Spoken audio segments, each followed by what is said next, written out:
So we are eager to talk with you about anything that matters to you. Nothing is off limits. Nothing is off limits. It is our desire, not only with those of you who will sit here and we will play with, but it is our desire with each of you that you will soften any resistance to any desire that you hold. Soften any resistance. In other words, the doubt fades while the interest grows. The doubt dissolves while the knowing replaces it.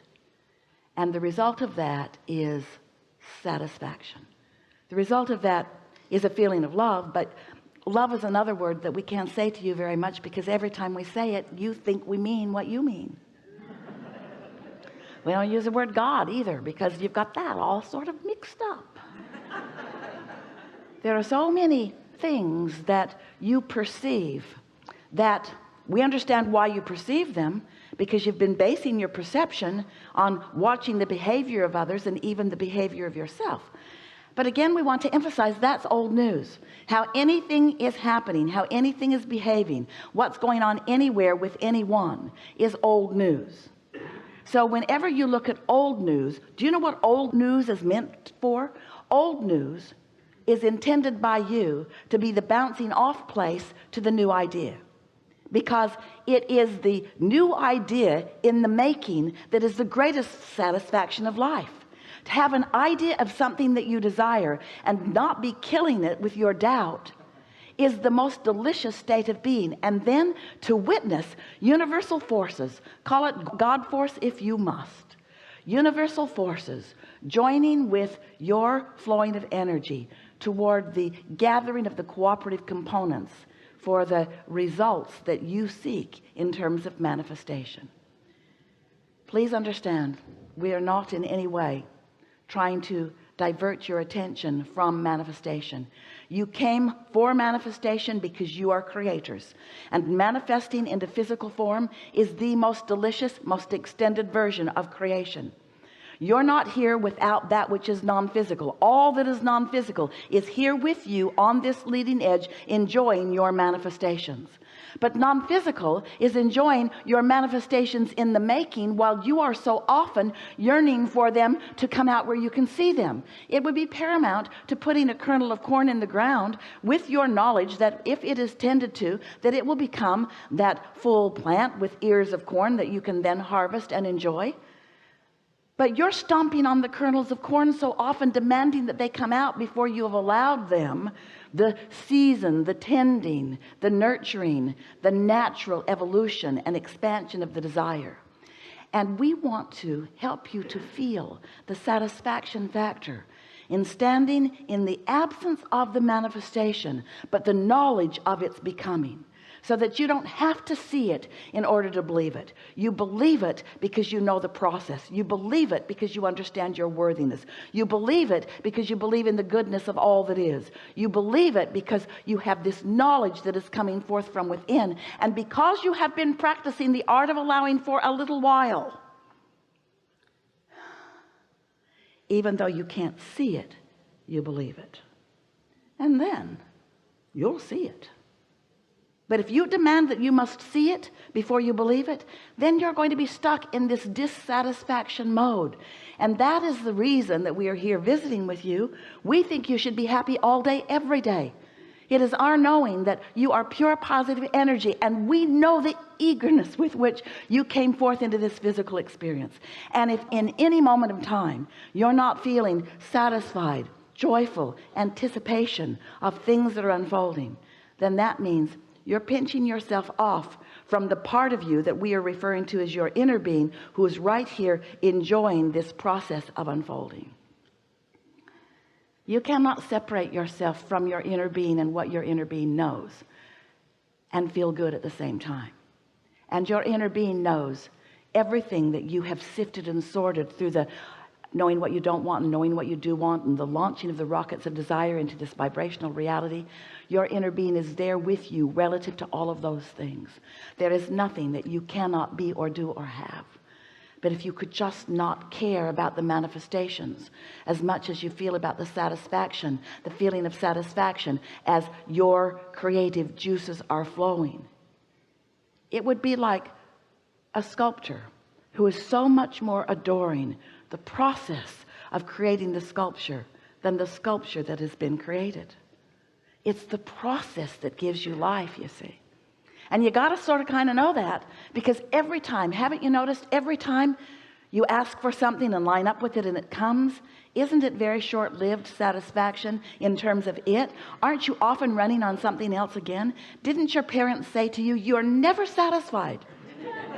And they didn't mean that in a good way, because they thought that they were the vortex through which you thought all your good could come. And sometimes you thought that too. In other words, your parents weren't misunderstanding you completely. Isn't it a nice thing when you get it, that you have the ability and the right and the worthiness? That's the part that we're going to work on with you a little bit today. The worthiness to allow the natural unfolding of the cooperative components assembling to give you anything and everything that you want. And we think that before we're finished today, you'll be as enthusiastic about the process of unfolding as we all are about your process of unfolding. So, what do you want to talk about? All right, we're really, really going to have a good day. This is going to be a really good day. It's a frightening day. Really good. Let's begin right here. Stand if you think it's you. Yes. Could you speak to the interplay between choice and destiny? All that you call destiny is choice. What feels like destiny are the incremental choices that you made by knowing what you do want and knowing what you don't want, and throwing them individually into your vortex. We'll talk about that in case you don't know about the vortex. But if you don't know about it, where have you been? When you get a whiff of your vortex, it feels like destiny, because it's calling you in such a strong way. But the destiny in this conversation was made up of individual choices that you were making. And then we must speak to choices that you've made even before you came into this physical experience that don't vary at all vibrationally from who you are and the desires that you are determining now. But it feels to you like a calling, and that's why you call it destiny. Esther was talking to a friend about that yesterday, that sometimes there's just a feeling that is so strong and it cannot be denied. And if you feel it and you turn from it to do something else instead, sometimes you start feeling a sort of paralyzation. In other words, you cannot not go in the direction of this powerful calling and be satisfied. But that requires a little trust. That's why we explain it to you in this way. You were non-physical energy before you came into this physical body. Yes. And here you are in this physical body. Yay. And the non-physical part of you is still non-physically focused and flowing to you and through you all the time, but non-physically focused. So here you are with your physical perspective, sifting and sorting, knowing what you don't want, knowing what you do want, and asking continually for this and that. And so these rockets of desires are going forth into this vibrational reality that we have named the vortex, because we wanted you to feel the reality of it, even though you cannot yet see it or hear it or smell it or taste it or touch it. It's the vibrational version of all that you have become, and your inner being stands there strong and benefited by the choices that you've been making as you've been sifting and sorting. So this non-physical part of you now is standing there in all of that clarity and all of that knowing, and no doubt, no lackful anything, all things wanted, because you sifted it out one experience at a time. And now, because your inner being is there, and most important, because law of attraction is responding to this entity called you and your non-physical inner being and all that you've asked for, as law of attraction is responding to that, cooperative components are being called to it. And you, who have the most vibrational, we'll call it DNA, it's wrong terminology, but the most vibrational hooking to it, because you created it, There is nothing in all of the universe that this cooperative, you are the most desired cooperative component. Let's put it that way. Your inner being is most desirous of you being a cooperative component to your own creation. And that's why it feels like such a powerful calling. And that's why you feel such satisfaction when you have any thought that moves you toward it. And it's why you feel an uneasy tugging when you have any thought that takes you from it. So if you have thoughts like, I can't do that, or I'm not ready for that, or I'm not worthy of that, or there's injustice or unfairness, if you go contrary to any of the knowledge that you have come to through all that you have lived, then you aren't moving in the direction of your destiny. And the reason that the word destiny is a good word is because can you feel the inevitability of it, the absoluteness of it? In other words, this is destiny. This is certain. This is who you are. We just don't think you should have to croak to get there. We think that you have the ability to pay attention to how you feel and to thought by thought allow yourself to be called by this powerful law of attraction that is calling you and all of the cooperative components there. How many what you call synchronistic things or maybe even coincidental things happen, and you marvel at the oddness of that coincidence when we revel in the sureness of the attraction. So much is going on, and as you pay attention, as you notice the cooperative components of which you are a part, and you revel in them no matter how large or small they feel. Esther and her family were on their way to have breakfast somewhere over the holidays, and when they got there, friends that they had been thinking about and wishing to be with met them accidentally in the parking lot.